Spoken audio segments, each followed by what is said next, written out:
ఈరోజు కార్యక్రమంలో తెలుగు టాకీల తొలి దశాబ్దాల్లోని అంటే 1930-40లలోని ఒక విలక్షణమైన చలనచిత్ర దర్శకుడి గురించిన విశేషాలు తెలుసుకుందామండి.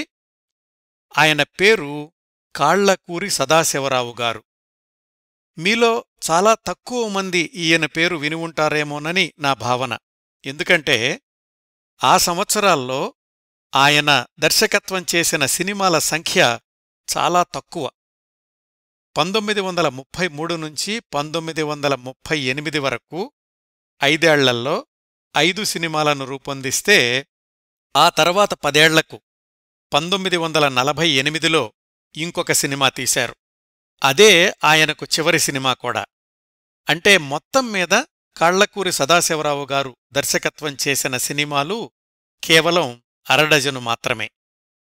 ఆయన ఒక తమిళ సినిమా కూడా దర్శకత్వం చేశారని కొన్ని వ్యాసాల్లో ఉంది. కానీ ఎంత వెదికినా ఆ పేరుతో ఏ తమిళ సినిమా ఆ సంవత్సరాల్లో విడుదలైన దాఖలాలు కనిపించలేదు.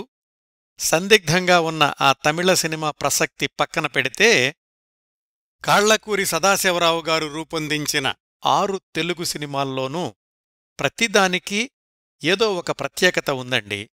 ముందుగా ఆ ప్రత్యేకతల జాబితా చూద్దాం. కాళ్లకూరి సదాశివరావు గారిని ఇంకొక కోణంలో పరిచయం చేస్తే ఎక్కువ మందికి తెలిసే అవకాశం ఉందనుకుంటున్నాను. మీకు చింతామణి నాటకం తెలిసే ఉంటుంది కదా. ఇటీవల ఆ నాటక ప్రదర్శనను నిషేధించాలి అని కోర్టులో వాదనలు కూడా జరిగాయి. గత 100 ఏళ్లుగా అనేక వేలసార్లు ప్రదర్శించబడిన ఆ చింతామణి నాటకం రాసింది కాళ్లకూరి నారాయణరావు గారు. ఆ నారాయణరావు గారబ్బాయే ఈరోజు మనం మాట్లాడుకుంటున్న కాళ్లకూరి సదాశివరావు గారు. సదాశివరావు గారు దర్శకత్వం చేసిన మొట్టమొదటి చిత్రమే ప్రత్యేకమైన చిత్రం. అది 1933 జులైలో విడుదలైన చింతామణి. అంటే వాళ్ల నాన్నగారు రాసిన నాటకాన్నే సదాశివరావు గారు తన తొలి సినిమాగా తీశారన్నమాట. ఈ చింతామణి నాటకాన్ని సాంఘిక నాటకంగా వర్గీకరణ చేస్తే తెలుగులో తొలి నాటక ఆధారిత సాంఘిక చిత్రంగా చింతామణిని పేర్కొనవచ్చు. ఇది కాళ్లకూరి సదాశివరావు గారి సినీ జీవితంలోని తొలి చిత్రం ప్రత్యేకత, దర్శకుడిగా ఆయన ప్రత్యేకత కూడా. సదాశివరావు గారు దర్శకత్వం చేసిన రెండో చిత్రం 1935 జులైలో విడుదలైన భక్త కుచేల. ఈలపాట రఘురామయ్యగా, శ్రీకృష్ణుడి పాత్రకు పెట్టింది పేరుగా ప్రసిద్ధి చెందిన కళ్యాణం రఘురామయ్య గారు శ్రీకృష్ణుడిగా వెండితెర మీద కనిపించిన తొలి చిత్రం ఈ భక్త కుచేలే. అంటే తరువాత ఎన్నో సినిమాల్లో శ్రీకృష్ణుడి వేషం వేసిన రఘురామయ్య గారిని తొలిసారి శ్రీకృష్ణుడి పాత్రలో చూపించింది కాళ్లకూరి సదాశివరావు గారేనన్నమాట. ఆయనతో ఈ సినిమాలో ఈలపాట పాడించింది కూడా సదాశివరావు గారే. అది కూడా భక్త కుచేల సినిమాలోనే. కాళ్లకూరి సదాశివరావు గారు దర్శకత్వం చేసిన మూడవ చిత్రం 1936 జూన్లో విడుదలైన పౌరాణిక చిత్రం లంకా దహనం. తెలుగు సినిమా నిర్మాణంలో సహజత్వం కోసం రావణుడి లంక సెట్టింగును నిజంగానే అగ్నికి ఆహుతి చేసింది సదాశివరావు గారే.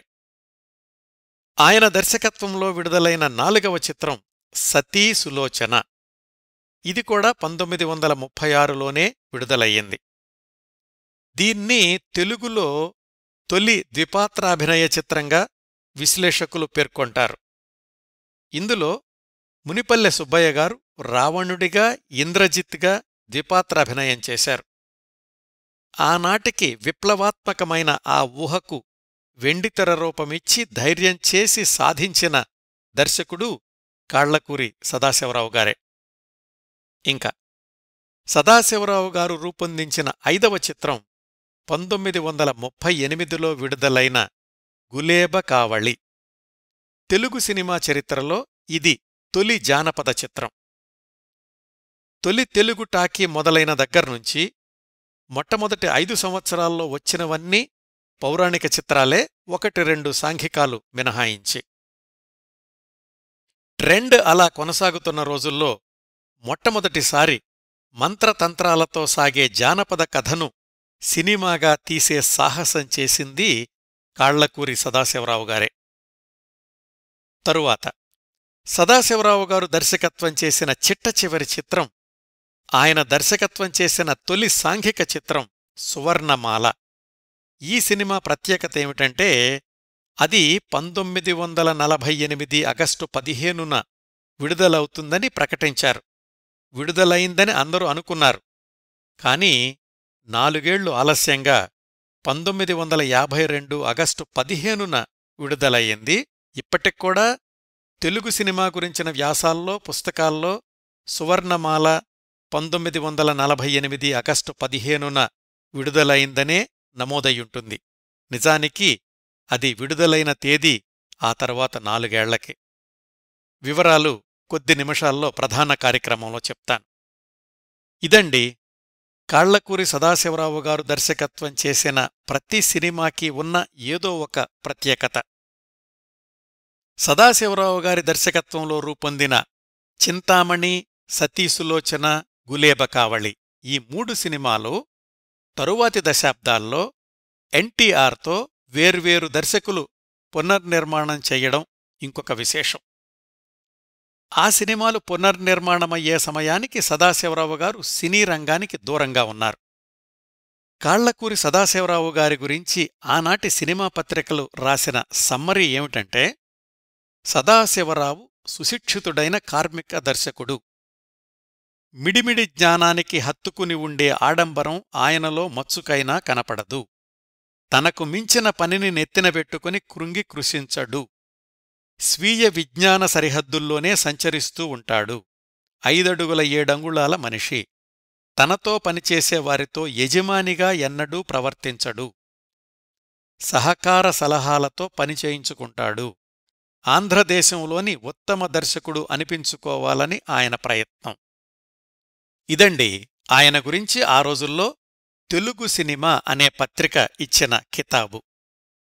బిఎన్ రెడ్డిగారు, కెవి రెడ్డిగారు లాంటివాళ్లు కూడా కాళ్లకూరి సదాశివరావు గారిని సీనియర్ దర్శకుడు అన్న గౌరవభావంతో చూస్తుండేవాళ్లట.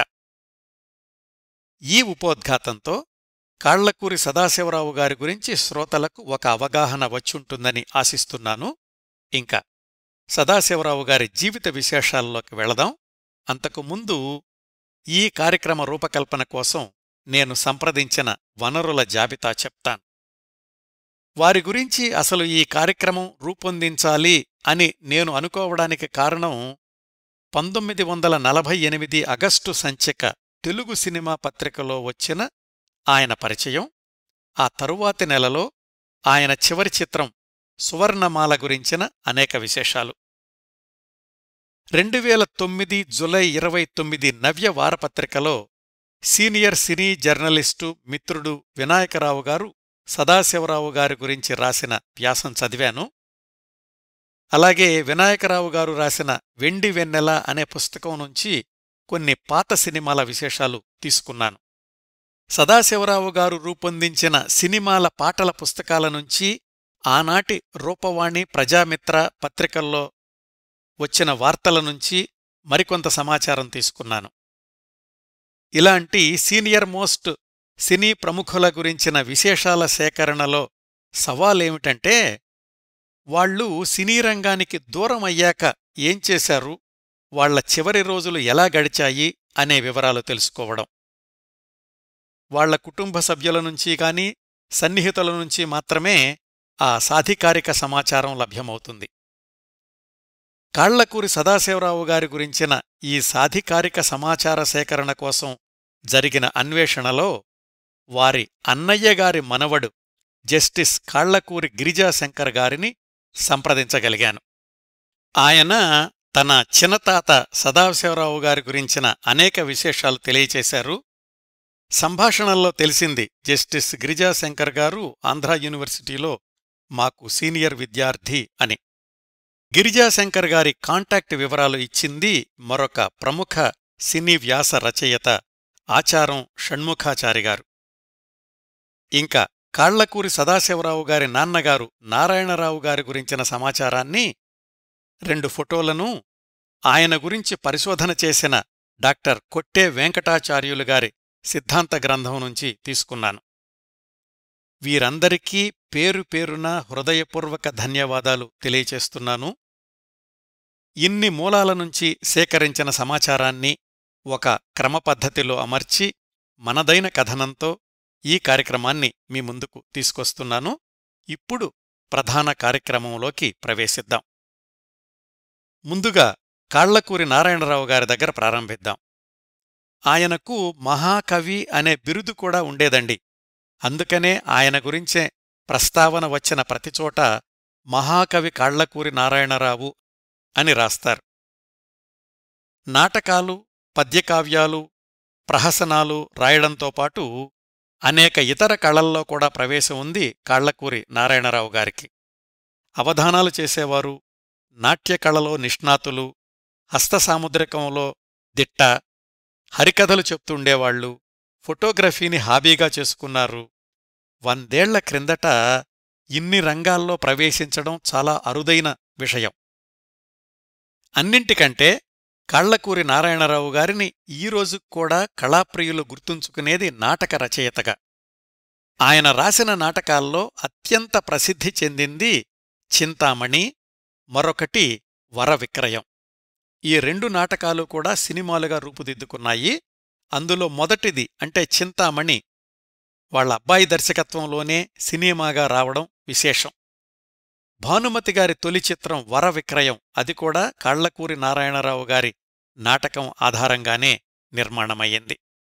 ఆయన జీవించిన కాలం 1871 నుంచి 1927 దాకా, అంటే 56 సంవత్సరాలు. కాళ్లకూరి నారాయణరావు, చంద్రమ్మగార్లకు 4 సంతానం, 3 అబ్బాయిలు, 1 అమ్మాయి. పెద్దబ్బాయి 1893లో జన్మించారు. ఆయన పేరు ఆంజనేయమూర్తి. దురదృష్టవశాత్తు ఆయన 17 సంవత్సరాల వయసులోనే అకాలమరణం చెందారు. నారాయణరావు గారి రెండో అబ్బాయి దక్షిణామూర్తి 1896లో జన్మించారు. ఆయన విద్యాధికుడు, విద్యాశాఖలో డిఈఓగా పనిచేశారు. ఈ దక్షిణామూర్తిగారి మనవడే నేను సంప్రదించిన జస్టిస్ గిరిజాశంకర్ గారు. కాళ్లకూరి నారాయణరావు గారి 3వ అబ్బాయే ఈరోజు మనం మాట్లాడుకుంటున్న కాళ్లకూరి సదాశివరావు గారు. వీరి చెల్లెలు అంటే కాళ్లకూరి నారాయణరావు గారి ఏకైక కుమార్తె కాంచనమాల. ఈ కాంచనమాల గారి అబ్బాయి యండమూరి వెంకట్రావు. వైవీరావు అనే పేరుతో తెలుగు సినిమా పరిశ్రమలో అనేక విజయవంతమైన చిత్రాలకు నిర్మాతగా కొనసాగారు. హీరో కృష్ణగారి తొలి రోజుల్లోని టక్కరి దొంగ, చక్కని చొక్క, పగ సాధిస్తా, ఎన్టీఆర్తో నిప్పులాంటి మనిషి, నేరం నాది కాదు ఆకలిది, చిరంజీవి తొలి ద్విపాత్రాభినయ చిత్రం నకిలీ మనిషి, ఇలాంటి సినిమాలను రవిచిత్ర ఫిలిమ్స్ బ్యానర్లో నిర్మించింది వైవీరావు గారే. అంటే ఈ వైవీరావు గారు ఈరోజు మనం మాట్లాడుకుంటున్న సీనియర్ మోస్ట్ దర్శకుడు కాళ్లకూరి సదాశివరావు గారికి మేనల్లుడన్నమాట. ఇవి కాళ్లకూరి సదాశివరావు గారి కుటుంబ సభ్యుల వివరాలు. సదాశివరావు గారి బాల్యం, విద్యాభ్యాసం విషయానికొస్తే ఆయన జన్మించింది 1901 ఫిబ్రవరి 13న కాకినాడలో. అక్కడే పిఆర్ కాలేజీలో ఇంటర్మీడియట్ దాకా చదువుకున్నారు. హైదరాబాదు, మద్రాసుల్లో బ్యాంకింగులో డిప్లొమా కోర్సులు పూర్తి చేశారు. ఉద్యోగాన్వేషణలో ఉండగా రంగూన్లో సినిమా మెజెస్టిక్ అనే థియేటర్కి అసిస్టెంట్ మేనేజర్ కావాలి అన్న పత్రికా ప్రకటన కనిపించింది. ఆ రోజుల్లో రంగూన్లో చాలామంది తెలుగువాళ్లు ఉండేవాళ్లు. వాళ్ల వర్తక వ్యాపారాల గురించి తెలుగు పేపర్లో ప్రకటనలు వస్తుండేవి. సరే చూద్దామని దరఖాస్తు చేశారు సదాశివరావు గారు. ఆయనకే ఆశ్చర్యం కలిగించేలాగా ఆ ఉద్యోగం వచ్చింది. రంగూన్ వెళ్లి 4 నెలలు అక్కడ సినిమా థియేటర్లో అసిస్టెంట్ మేనేజర్గా పనిచేశారు. ఆ రోజుల్లో థియేటర్లలో ఆడేవన్నీ కూడా మూకీ సినిమాలే. థియేటర్ రన్నింగు, ప్రొజెక్టర్ నడపడం, రీళ్లు మార్చడం అన్ని పనుల్లోనూ అనుభవం సంపాదించుకున్నారు. ఎంతమంది తెలుగువాళ్లున్నా, తెలుగు హోటళ్లున్నా అక్కడ ఎక్కువ రోజులు ఉండలేకపోయారు. 4-5 నెలల్లోనే రంగూన్కి వీడ్కోలు చెప్పి కాకినాడకి వచ్చేశారు. అది 1923వ సంవత్సరం. ఒకసారి సినిమా థియేటర్ అనుభవం వచ్చింది కాబట్టి అలాంటి ఉద్యోగం కోసమే వెదకడం మొదలుపెట్టారు. ఆ రోజుల్లో చిత్తజల్లు పుల్లయ్య గారు సిటీ ఎలక్ట్రిక్ సినిమా అనే థియేటర్ ఒకటి, అది కాకుండా టూరింగ్ సినిమా టెంట్లని కూడా నిర్వహిస్తున్నారు. ఆయన దగ్గర సహాయకుడిగా చేరారు సదాశివరావు గారు. అక్కడ అనుభవం సంపాదించుకున్నాక మిత్రులతో కలిసి తనే సొంతంగా ఒక థియేటర్ మొదలుపెట్టాలి అనుకున్నారు. చిత్తజల్లు పుల్లయ్య గారు ఆ రోజుల్లో తాను థియేటర్లు నడపడమే కాకుండా మిగతా వాళ్లను కూడా ఆ వ్యాపారంలోకి రమ్మని ప్రోత్సహిస్తూ ఉండేవాళ్లు. తన సహాయకుడైన సదాశివరావుకే ఆ ఆలోచన రావడంతో చాలా సంతోషించారు. తనకు తెలిసిన ఒకరిద్దరు మిత్రులకు కూడా సదాశివరావు గారిని పరిచయం చేశారు. వాళ్లతో కలిసి ఇంపీరియల్ పిక్చర్ ప్యాలెస్ అనే పేరుతోటి ఒక సినిమా ప్రదర్శనశాలను ప్రారంభించారు సదాశివరావు గారు. మూకీ సినిమాల ప్రదర్శనే అయినప్పటికీ మంచి లాభాలు రావడం మొదలుపెట్టాయి. వ్యాపార విస్తరణలో భాగంగా ఇంపీరియల్ ఫిలిం సర్క్యూట్ పేరుతోటి సినిమా డిస్ట్రిబ్యూషన్ ప్రారంభించారు. రెండూ బాగానే నడుస్తున్నాయి, కానీ సహజంగానే లాభాలు పెరగడంతో వ్యాపార భాగస్వాముల మధ్య విభేదాలు మొదలయ్యాయి.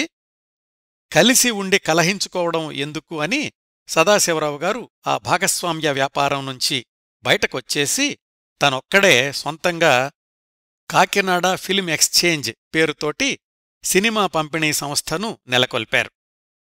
ఈ వ్యాపారాలన్నీ 7-8 సంవత్సరాలు నడిచాయి.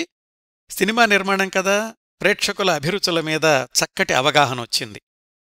ఆ వ్యాపారాల పనుల మీద తరచూ బొంబాయి, కలకత్తా వెళ్ళొస్తూ ఉండడంతో ఆ నగరాల్లో సినిమాలు నిర్మించే, సినిమాలకు పెట్టుబడి పెట్టే వ్యాపారవేత్తలతోటి పరిచయాలు ఏర్పడ్డాయి. అదే సమయంలో టాకీ సినిమాల యుగం కూడా మొదలయింది. 1932లోనే కలకత్తాలోని రాధాకిషన్ చెమ్రియా అనే సినీ పరిశ్రమకు చెందిన వ్యాపారవేత్తతోటి పరిచయం జరిగింది.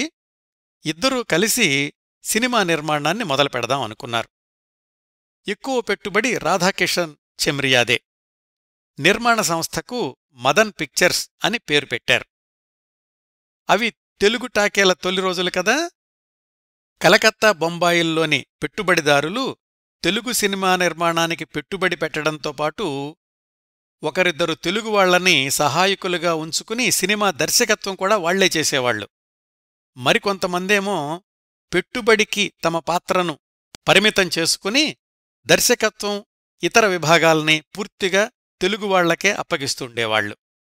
అలాగా దర్శకుడైన తెలుగువాళ్లల్లో మొదటివాడు సి. పుల్లయ్య గారైతే తరువాతి వరసలో ఆయన శిష్యుడు ఈరోజు మనం మాట్లాడుకుంటున్న కాళ్లకూరి సదాశివరావు గారిని పరిగణించొచ్చు. రాధాకృష్ణ చెమ్రియా సినిమా రూపకల్పన బాధ్యతలన్నీ సదాశివరావు గారికి అప్పగించారు. అప్పటిదాకా 3-4 నెలలకు ఒకటిగా విడుదలైన తెలుగు సినిమాలన్నీ పౌరాణిక నాటకాల ఆధారంగా తయారైనవే. సదాశివరావు గారు భిన్నంగా ఆలోచించారు. ఇన్ని పౌరాణికాల మధ్య విభిన్న తరహా చిత్రమైతే బావుంటుంది అనుకున్నారు. అప్పటికీ ఇంకా సొంతంగా సినిమా కథ రాసుకోవడం అంటే ఏమిటో ఎవరికీ తెలీదు. ఆ రోజులకు అంటే 1932 చివరకు వాళ్ల నాన్నగారు రాసిన చింతామణి నాటకం ఆంధ్రదేశాన్ని ఒక ఊపు ఊపేస్తోంది. ఏ ఊళ్ళో ఏ సంస్థ ప్రదర్శించినా చింతామణి నాటకం అంటే ప్రేక్షకులు విరగబడుతున్నారు. ఆ నాటకాన్నే సినిమాగా తీయడానికి నిశ్చయించుకున్నారు సదాశివరావు గారు. అప్పటికి 10 సంవత్సరాలుగా ఆ నాటకం ప్రచారంలో ఉంది. 4-5 సార్లు పునర్ముద్రణలు పొందిన నాటకం పుస్తకం కూడా వేలాది కాపీలు అమ్ముడుపోయింది. రంగస్థల నాటకమే కాబట్టి పెద్దగా మార్పులు చేర్పులు అవసరం రాలేదు. తను అప్పటివరకు పరిశీలించిన సినిమాల పరిజ్ఞానంతో స్క్రీన్ప్లే కూడా సదాశివరావు గారే రాసుకున్నారు. నటీనటులు రంగస్థల నటులే కావాలి. పుల్లయ్య గారి సతీ సావిత్రిలో సావిత్రిగా నటించిన రామతిలకం గారిని చింతామణి పాత్రకు ఎంపిక చేసుకున్నారు. పులిపాటి వెంకటేశ్వర్లు గారిని భవానీశంకరంగానూ, వై భద్రాచార్యులు గారిని బిల్వమంగళుడిగానూ, ఎస్.డి. బాబూరావు అనే ఆయన్ను శ్రీకృష్ణుడి పాత్రలకు ఎంపిక చేశారు. మారుతి సీతారామయ్య గారితో సంగీత విభాగాన్ని ఏర్పాటు చేశారు. ఆ తొలి రోజుల్లో ఏ సినిమా నిర్మాణమైనా 4-5 నెలల్లో పూర్తయిపోతూ ఉండేది. కాళ్లకూరి సదాశివరావు గారు కూడా 4-5 నెలల్లో షూటింగ్ పూర్తి చేసేశారు చింతామణి చిత్రాన్ని. ఆ సినిమా తొలి విడతలో 1933 జులై 29న బెజవాడ దుర్గాకళామందిరంలో విడుదలయ్యింది. మహాకవి కాళ్లకూరి నారాయణరావు గారిచే రచయింపబడిన బిల్వమంగళ్ లేదా చింతామణి అని ప్రచారం చేశారు. రెండో విడతలో 1933 సెప్టెంబర్ 9 నుంచి మద్రాసులోని గెయిటీ టాకీస్లో రోజుకి 2 ఆటలుగా విడుదల చేశారు. మనోహరమగు పాటలు, హృదయానందకరమగు సంభాషణలు, దర్శనీయమగు భరతనాట్య ప్రదర్శనం అని ప్రచారం చేశారు. బహుశా చింతామణి పాత్రధారిణి రామతిలకం గారితో భరతనాట్యం చేయించి ఉండాలి. అలా చూస్తే తెలుగు సినిమాల్లో మొట్టమొదటిసారి భరతనాట్యం అనే అంశాన్ని ప్రవేశపెట్టిన ప్రత్యేకత కూడా కాళ్లకూరి సదాశివరావు గారికే దక్కుతుంది. ఈ సినిమాలోని భవానీశంకరం పాత్రధారి పులిపాటి వెంకటేశ్వర్లు గారు పాడిన ఇంట రంభల వంటి ఇంతులుండా సాని సంపర్కమును కోరు చవటలారా అనే పద్యం ఆ రోజుల్లో గ్రామ్ఫోన్ రికార్డుల్లో మారుమోగిపోయింది. తెలుగు టాకీల విడుదల తేదీ క్రమంలో చూస్తే ఈ చింతామణి అనే చిత్రం 6వ తెలుగు టాకీ చిత్రమవుతుంది. బ్రహ్మాండమైన విజయం సాధించకపోయినా సదాశివరావు గారికి దర్శకుడిగా మంచి పేరొచ్చింది. నాన్నగారి నాటకాన్ని సమర్థవంతంగా సినిమాగా తీర్చిదిద్దారు అని నాటక ప్రియులు కూడా ప్రశంసించారు. ఆ తర్వాత 23 సంవత్సరాలకి 1956లో భానుమతిగారి భరణీ సంస్థ ద్వారా నిర్మాణమైన ఇదే కథ చింతామణిలో భానుమతిగారు చింతామణిగా నటిస్తే ఎన్టీఆర్ బిల్వమంగళుడిగా నటించారు. భానుమతిగారి భర్త రామకృష్ణగారు దర్శకుడు. ఆ సినిమా అంతగా విజయవంతం కాలేదు. అయితే ఇదే చింతామణి కథ సూపర్ డూపర్ హిట్ అయ్యింది తమిళంలో. దాన్ని తీసింది తెలుగువాడే వైవీరావు గారు.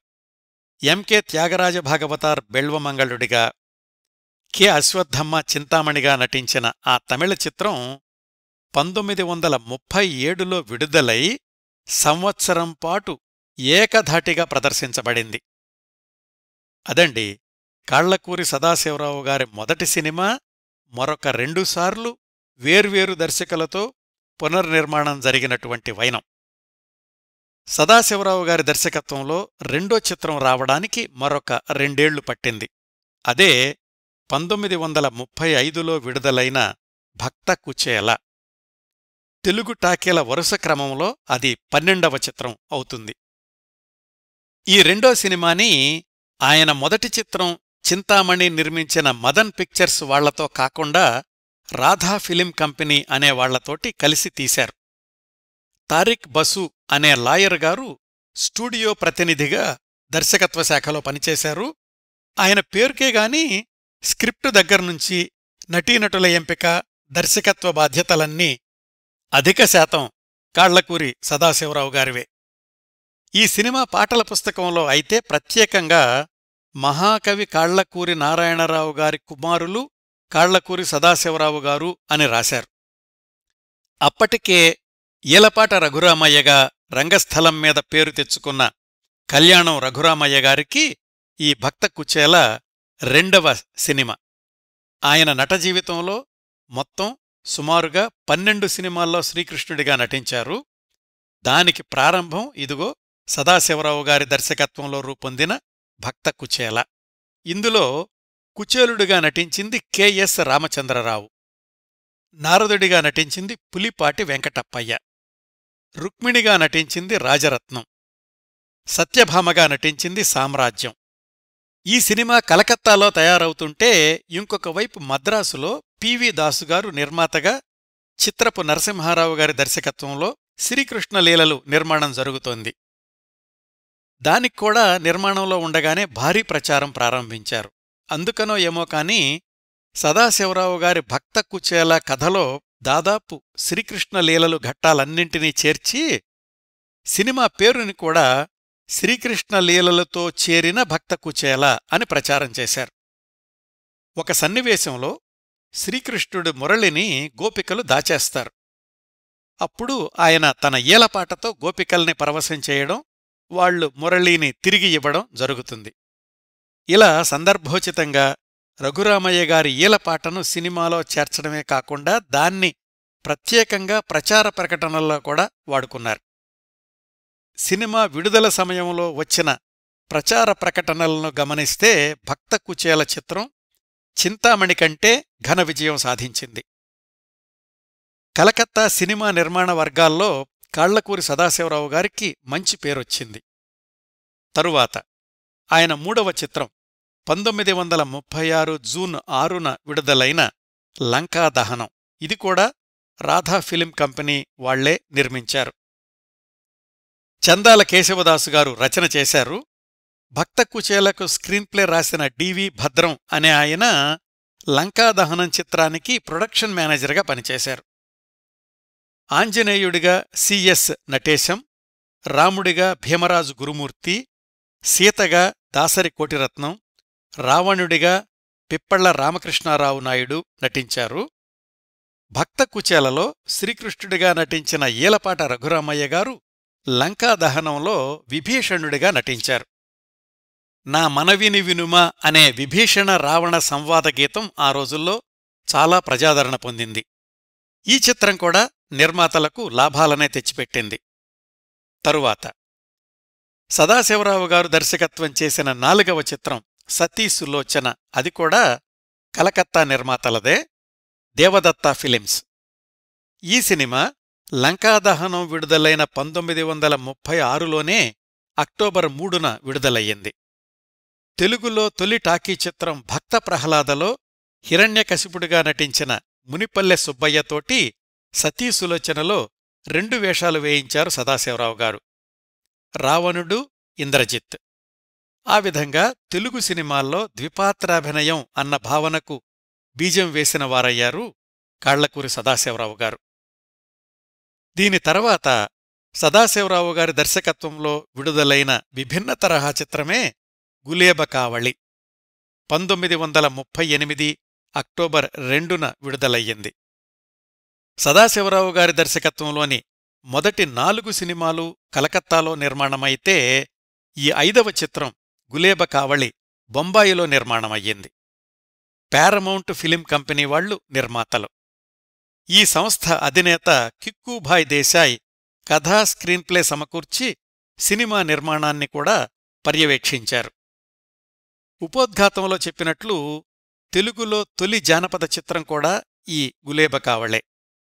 కత్తి యుద్ధాలు, పోరాటాలు, మంత్రాలు, మాయలు ప్రేక్షకులకు సరికొత్త అనుభూతినిచ్చే ప్రయత్నం చేశారు సదాశివరావు గారు.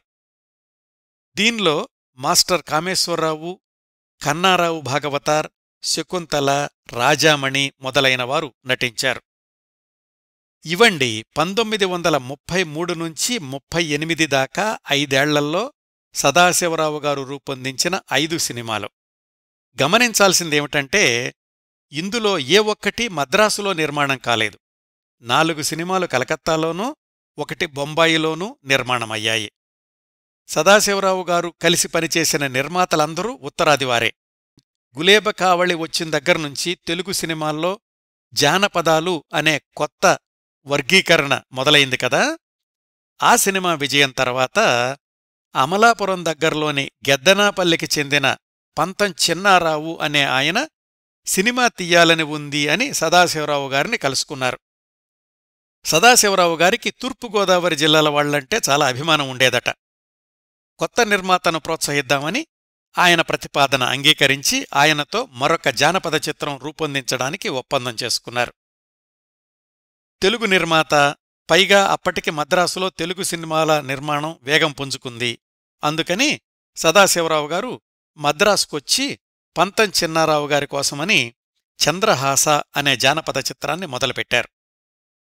మాధవపెద్ది వెంకట్రామయ్య, పులిపాటి వెంకటేశ్వర్లు, టంగుటూరి సూర్యకుమారి మొదలైనవారు ప్రధాన పాత్రధారులు. అందరితో మంచివాడుగా, సౌమ్యుడిగా, అందరితో కలిసిపోయేవాడిగా పేరు తెచ్చుకున్న సదాశివరావు గారికి ఈ చంద్రహాస సినిమా నిర్మాణం మధ్యలో ఉండగా నిర్మాతలతోటి విభేదాలొచ్చాయి. వివరాలు తెలీదు కాని రాజీపడలేని సమస్యలే అయ్యుండాలి. ఆ సినిమా దర్శకత్వాన్ని మధ్యలో వదిలేశారు సదాశివరావు గారు. ఆ తర్వాత ఎన్.ఎల్. రంగయ్య అనే ఆయన చంద్రహాస సినిమాని పూర్తిచేసి విడుదల చేశారు. అది పరాజయం పాలైంది. అదంతా వేరే విషయం అనుకోండి. సదాశివరావు గారు తరువాతి సినిమా గురించిన ప్రయత్నాల్లో ఉండగానే మద్రాసులో రెండో ప్రపంచ యుద్ధ వాతావరణం కమ్ముకుంది. చాలా వరకు చిత్ర నిర్మాణ సంస్థలు తమ కార్యకలాపాల్ని తాత్కాలికంగా ఆపేసి చాలామంది మద్రాసు వదిలి వెళ్ళిపోయారు కూడా. ఆ సమయంలో సదాశివరావు గారికి ఒక ఉద్యోగ అవకాశం వచ్చింది. మిలిటరీలో 14th బెటాలియన్లో వినోద శాఖలో కళాకారుల్ని సమన్వయం చేసి యుద్ధ సైనికులకు విరామ సమయాల్లో వినోద కార్యక్రమాలు ఏర్పాటు చేయడం సదాశివరావు గారి ఉద్యోగ బాధ్యత. దానిలో దాదాపు 4 సంవత్సరాలు పనిచేశారు. యుద్ధం ముగిశాక 1946లో మద్రాసు చేరుకున్నారు. అయితే చాలా సంవత్సరాలు సినిమా పరిశ్రమకు దూరంగా ఉండడం, పైగా అంతకు ముందు కూడా 7-8 ఏళ్లు మద్రాసు బయట ఉండడంతో మళ్లీ మద్రాసులో సినిమా అవకాశాలు రావడం కష్టం అనిపించింది. అప్పటికే చాలా కొత్త చిత్ర నిర్మాణ సంస్థలు, కొత్త దర్శకులు, కొత్త నటీనటులు వచ్చేశారు. సదాశివరావు గారంటే చాలామందికి గౌరవం ఉంది, అభిమానం ఉంది. కాని 6 ఏళ్ల విరామం తర్వాత దర్శకుడిగా అవకాశమివ్వడానికి ఎవరూ ముందుకు రాలేదు. బహుశా మరికొంతకాలం ప్రయత్నాలు చేసుంటే ఎలా ఉండేదో కాని 1946లోనే నెల్లూరికి వచ్చేశారు సదాశివరావు గారు. అది వాళ్ల అత్తగారూరు. నెల్లూరులో కొంతమంది పెట్టుబడిదారుల్ని కలుపుకుని సొంతంగా చిత్ర నిర్మాణ సంస్థను ప్రారంభించే ప్రయత్నాలు మొదలుపెట్టారు.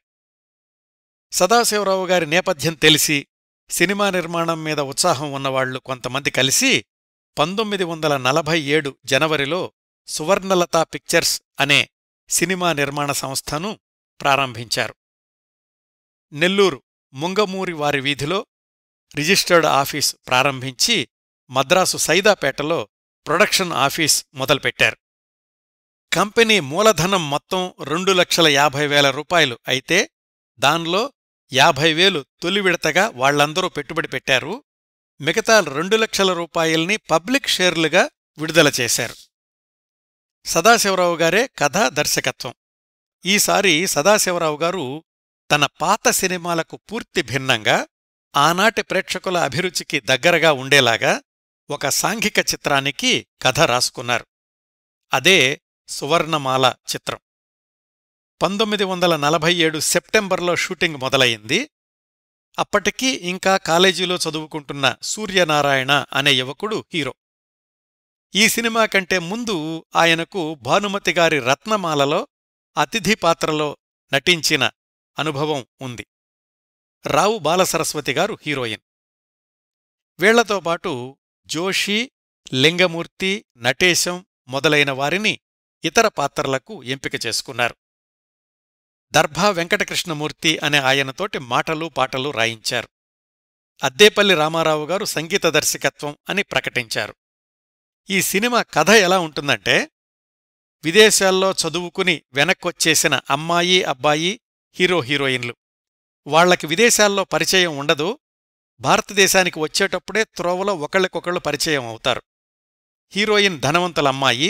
హీరో విదేశాల్లో చదివొచ్చినప్పటికీ ఉద్యోగం రాకపోవడంతో దొంగగా మారతాడు.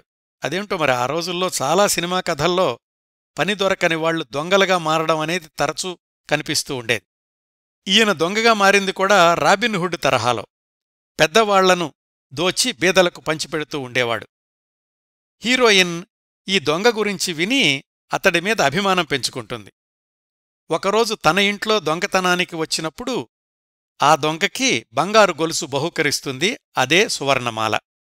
ఆ తర్వాత హీరో దొంగతనం మానేసి సినిమాల్లోకి వెళ్లడం, హీరోయిన్ అతడి కోసం వెతకడం, ఇలా రకరకాల మలుపులు తిరుగుతుంది.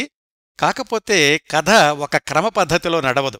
ఎక్కడికక్కడ ఒక్కొక్క ముక్క చూసినట్టు ఉంటుంది. ఇదండి సువర్ణమాల సినిమా కథ.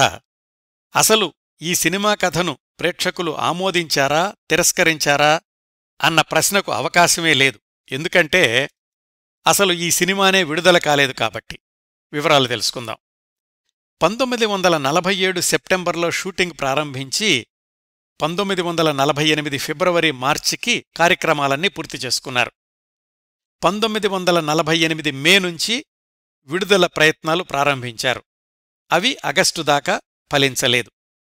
చిట్ట చివరికి 1948 ఆగస్టు 15న విడుదల తేదీ అని ప్రకటించారు. ఆగస్టు 14న మద్రాసులో పారమౌంట్ థియేటర్లో ప్రెస్ షో వేశారు. ప్రత్యేకంగా ఆహ్వానించిన అతిథుల కోసం, పత్రికల కోసం. రెవెన్యూ మంత్రి కళా వెంకట్రావు గారు ముఖ్య అతిథిగా హాజరయ్యారు. అయితే దురదృష్టవశాత్తు నిర్మాతలు ఆశించినట్లుగా మర్నాడు అంటే 1948 ఆగస్టు 15న భారతదేశపు స్వాతంత్ర్య దినోత్సవ ప్రథమ వార్షికోత్సవం రోజున సువర్ణమాల విడుదల కాలేదు. కారణం, ప్రింట్స్ వెయ్యడానికి సరిపడా పాజిటివ్ ఫిలిమ్స్ లభ్యం కాలేదు. ఆ రోజుల్లో పాజిటివ్ ఫిలిం మీద రేషన్ ఉండేది.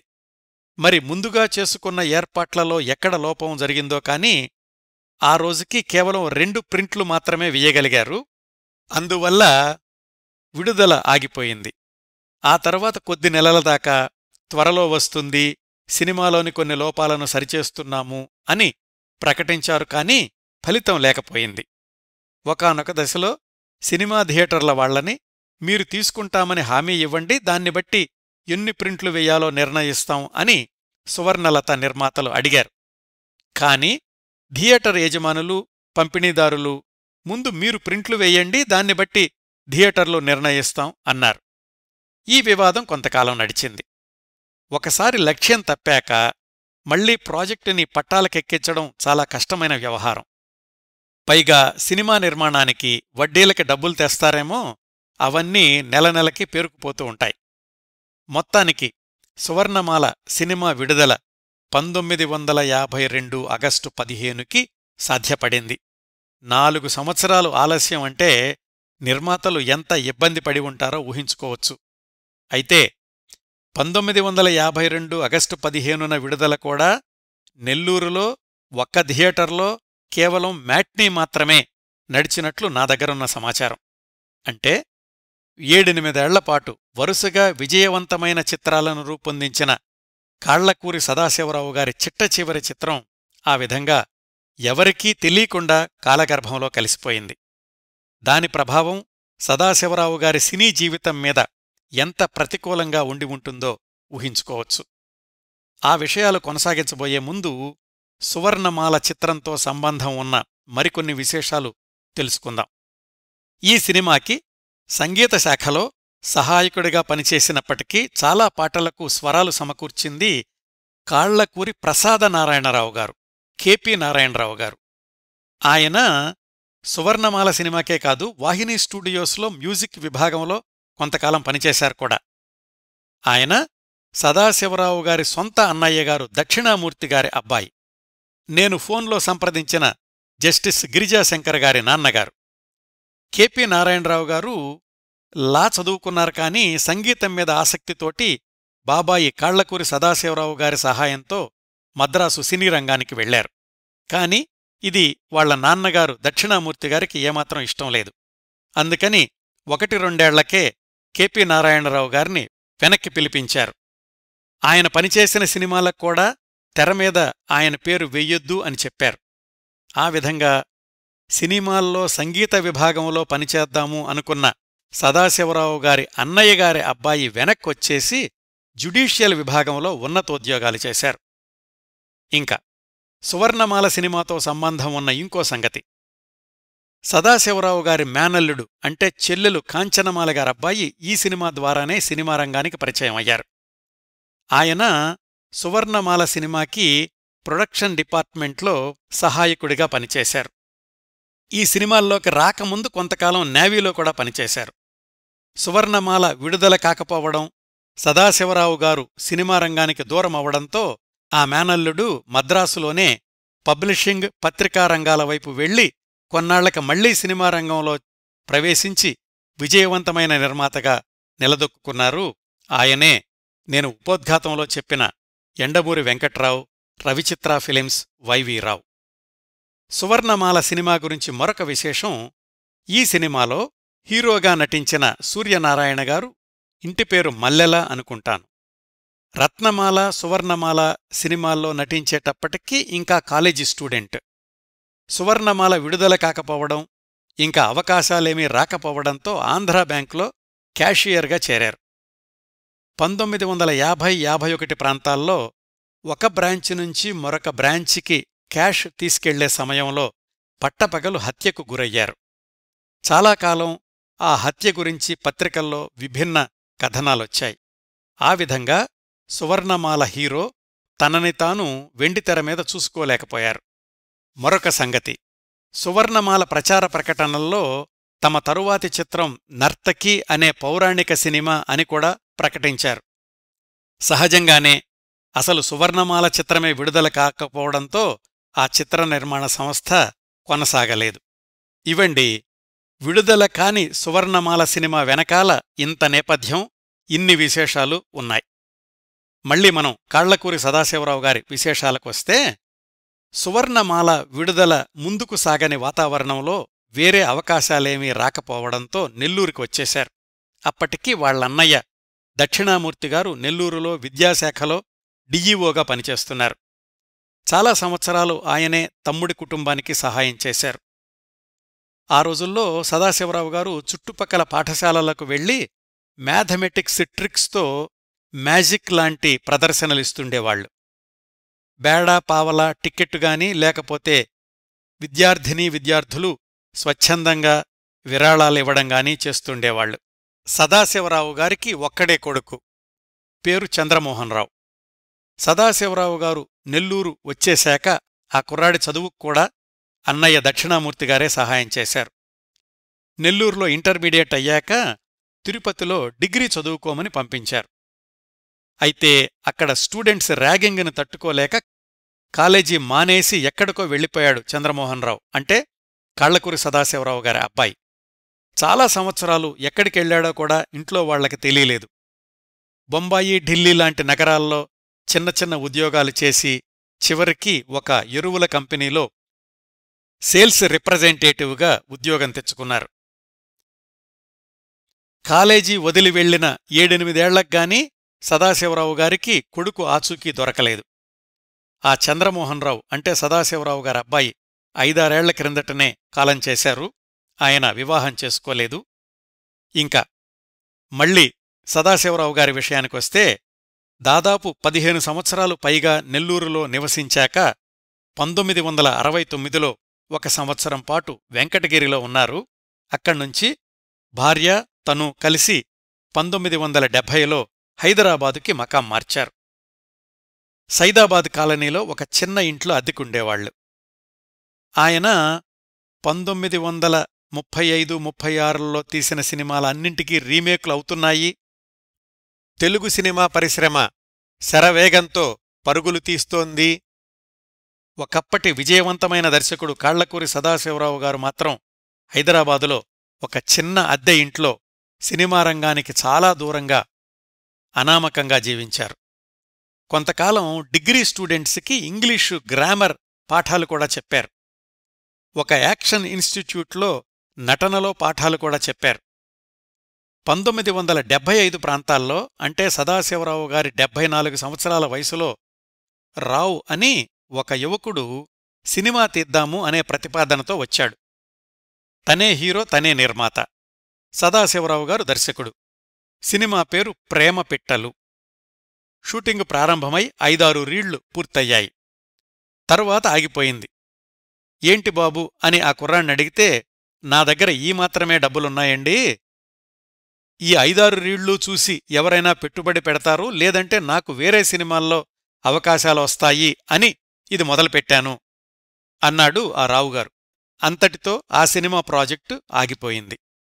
1984 జనవరిలో కాళ్లకూరి సదాశివరావు గారు తన 83 సంవత్సరాల వయసులో హైదరాబాదులోనే కన్నుమూశారు. ఆ సమయానికి గుంటూరు కోర్టులో పనిచేస్తున్న గిరిజాశంకర్ గారు చిన్నతాతగారి అంత్యక్రియలకు హాజరయ్యారు. అప్పటికీ సదాశివరావు గారు సినిమా రంగానికి దూరమై 36 సంవత్సరాలయ్యింది. అప్పటివరకు ఆయన జీవించి ఉన్నట్లే ఎవరూ గుర్తించలేదు. ఆయన మరణవార్త ఏ సినిమా పత్రికలోనూ రాలేదు.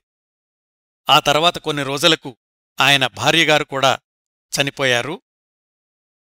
అవివాహితుడైన వాళ్లబ్బాయి ఇటీవలే మరణించారని చెప్పాను కదా, దాంతోటి సదాశివరావు గారి వంశవృక్షం ఆగిపోయినట్లయింది. అవండి తెలుగు టాకీల తొలి దశాబ్దాల్లో భక్తకుచేల, గులేబకావళి లాంటి విజయవంతమైన చిత్రాలను రూపొందించిన, అనేక విజయవంతమైన ప్రయోగాలు చేసిన దర్శకుడు కాళ్లకూరి సదాశివరావు గారి గురించి నేను సేకరించగలిగినన్ని విశేషాలు. ఇలాంటి ఎంతోమంది సాంకేతిక నిపుణులు, నటీనటులు, నిర్మాతలు వేసిన పునాదుల మీద తెలుగు సినిమా పరిశ్రమ గత 93 సంవత్సరాల్లో ఎంతో ఎదిగింది, ఎదుగుతోంది, దూసుకుపోతోంది.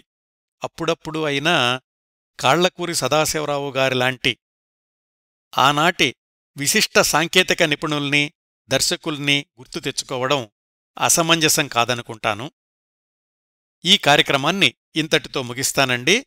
ఈ కార్యక్రమాలను ఆదరించి అభిమానిస్తున్న శ్రోతలందరకు హృదయపూర్వకంగా కృతజ్ఞతలు తెలియచేస్తున్నాను. వచ్చే వారం మరొక మంచి కార్యక్రమంతో కలుసుకుందాం. అంతవరకు నవ్వుతూ ఉండండి. మీ నవ్వులు 10 మందికి పంచండి. ప్రస్తుతానికి మీ వద్ద సెలవు తీసుకుంటోంది సదా మీ ఆదరాభిమానాలను కోరుకునే మీ కిరణ్ ప్రభ.